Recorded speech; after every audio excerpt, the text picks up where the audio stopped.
Кюйши, как ее позже прозвали в народе, родилась в далеком 1861 году в местечке Бекетай-Кумы в Жанакалинском районе Западно-Казахстанской области. Она была одной из 3 дочерей в семье Киндже из рода Торе. 2 ее сестры прекрасно пели, и отец предложил Дине сопровождать их пение игрой на домбре.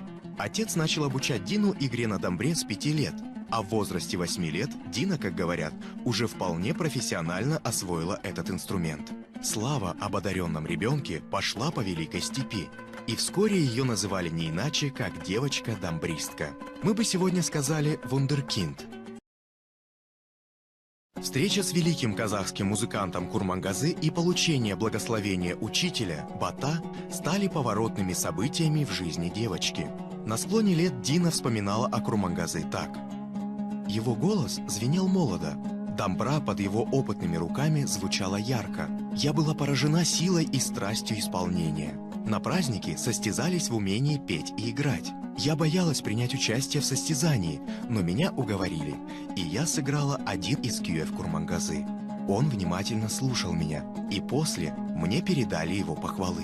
Так началась моя дружба с великим учителем, и каждая встреча обогащала меня. Каждый раз я училась чему-нибудь новому у великолепного мастера домбры. Но было бы неправильно сказать, что учителем Дины был один только Курмангазы. Она с детства великолепно исполняла кюи Даулет-Кирея, Мусирали, Узака, Аликея, Туркеша, Езжана, Байжумы, Баламайсана.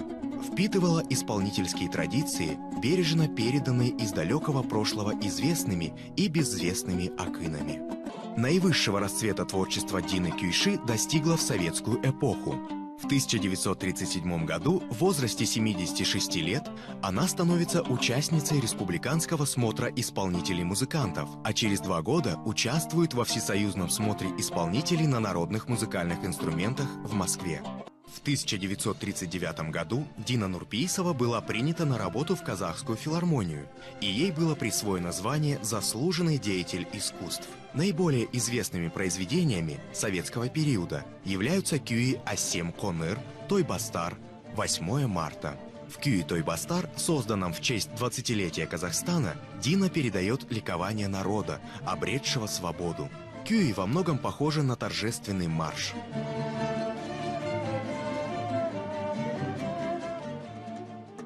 Во время Великой Отечественной войны Дина создает кюй «Ана Буйрыгы» – наказ матери, а радостную весть об окончании войны она отмечает кюем «Женес» – победа.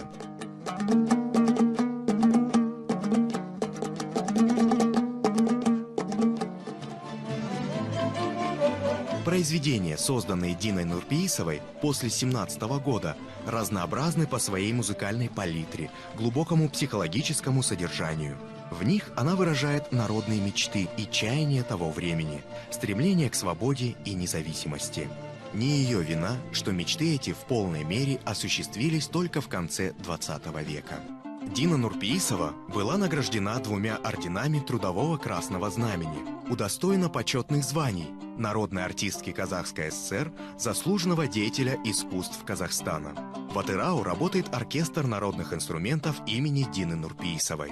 В 2011 году к 150-летию Нурпейсовой в Казахстане выпущена памятная почтовая марка. Творчество Дины Нурпейсовой уникально и самобытно. Оно неразрывно смыкает прошлое с настоящим, представляя собой своеобразный культурный мост между 2 веками казахской музыки, 2 историческими эпохами.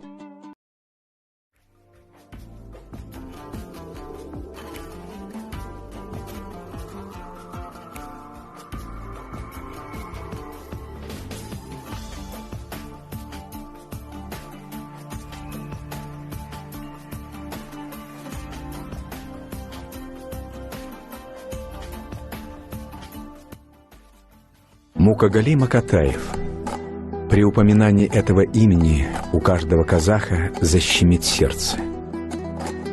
Жизнь поэта, как и его творчество, неизменно вызывают интерес, обрастая новыми подробностями. Стихи Мукагали являются настольной книгой ни одного поколения людей, живущих ныне или проживших бок о бок с поэтом такую короткую, но искрометную жизнь, насыщенную творческими исканиями, радостью от ощущения, что в воздухе незримо присутствовала некая аура, которая подталкивала сопереживать или неудержимо смеяться. Он любил людей, свой народ, свою родину, и уже при жизни ощутил ответное чувство к себе со стороны тех, кого любил. В больших городах и маленьких аулах, в просторных кабинетах высоких начальников или тесных кошарах чабанов его читали. Сначала читали, затем стали почитать как мастера слова, поэта необыкновенного дарования и патриота своей страны. Популярность поэта росла день ото дня, и люди ждали новых стихов. Говоря о Макатаеве как о явлении в казахстанской поэзии, известный поэт Абдильда Тажибаев в 1960 году во вступительном слове к подборке стихотворений Макатаева назвал молодого Мукагали великим поэтом.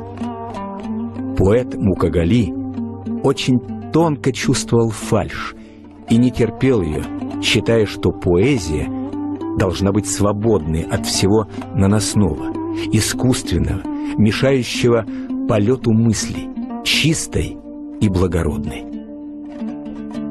У настоящей поэзии есть два белых крыла, способные вознести своего создателя до невиданных высот, но для этого поэт должен быть искренним и постоянно трудиться, не ожидая, когда его осенит, подчеркивал Мукагали.